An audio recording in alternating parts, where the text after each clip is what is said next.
Hi friends, అందరికీ నమస్కారం. Friends, మీరు కొత్తవారు కనుకైతే నా ఛానల్ సబ్స్క్రైబ్ చేసుకోండి ఫ్రెండ్స్. నేను పెట్టిన ప్రతి వీడియో మీకు నోటిఫికేషన్ వస్తుంది. మనం వీడియోలోకి వెళ్ళిపోదామా. అయోధ్య బాలరామయ్యకి విలువైన కిరీటం దాత ఎవరు అంటే వందల ఏళ్ల నిరీక్షణ సాకారమైంది. కోట్లాది మంది ప్రజల కళను నిజం చేసుకుంటూ అయోధ్యలో అద్భుతం ఆవిష్కృతమైంది. భవ్య రామ మందిరంలో దివ్యరాముడు కొలువు తీరాడు. జనవరి 22వ తారీఖున ప్రధాని మోదీ చేతుల మీదుగా బాలరాముడి ప్రాణప్రతిష్ఠ కార్యక్రమం అంగరంగ వైభవంగా జరిగింది. ఒక్క అయోధ్యలోనే కాదు, దేశవ్యాప్తంగా ఉన్న అన్ని ఆలయాల్లో ప్రజలు ఈ వేడుకను వైభవంగా జరుపుకున్నారు.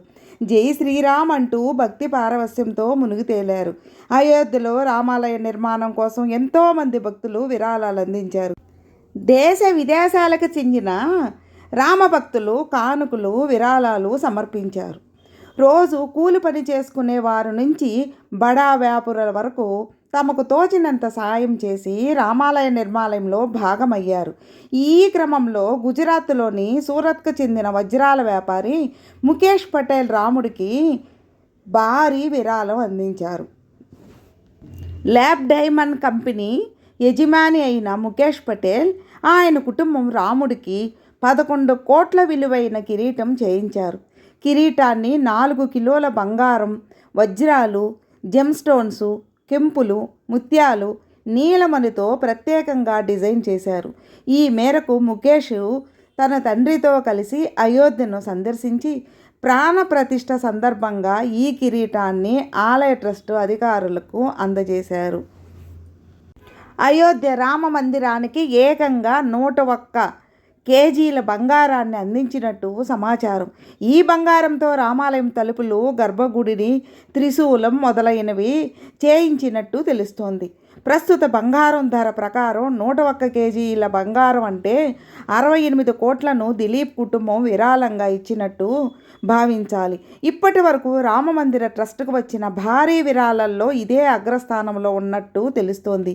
ఇక దేశవ్యాప్తంగా చేపట్టిన విరాళాల సేకరణలో 20 లక్షల మంది కార్యకర్తలు 12.7 కోట్ల కుటుంబాల నుంచి 2100 కోట్లు సేకరించారు. వీరిలో సూరత్కు చెందిన వజ్రాల వ్యాపారి దిలీప్ కుమార్ లాకి ఆయన కుటుంబం రాముల వారికి భారీ విరాళం ఇచ్చినట్టు సమాచారం.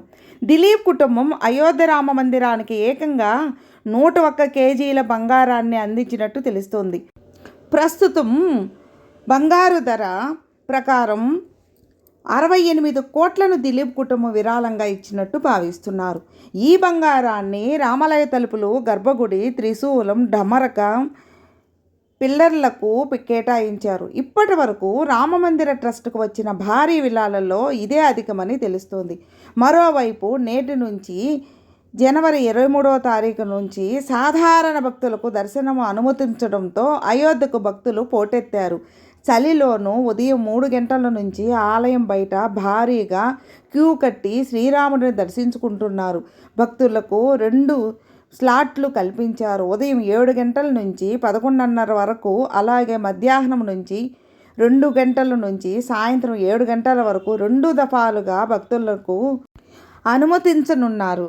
ఫ్రెండ్స్, విన్నారుగా. ఫ్రెండ్స్, మీకు ఈ వీడియో నచ్చితే లైక్ చేయండి, మీ ఫ్రెండ్స్ షేర్ చేయండి. సబ్స్క్రైబ్ చేసుకున్నట్లయితే సబ్స్క్రైబ్ చేసుకోండి ఫ్రెండ్స్. నేను పెట్టిన ప్రతి వీడియో మీకు నోటిఫికేషన్ వస్తుంది. అలాగే మీ అభిప్రాయాన్ని కామెంట్లో మెసేజ్ చేయండి. ఓం నమః శివాయ నమః. శ్రీరామ శ్రీరామ శ్రీరామ.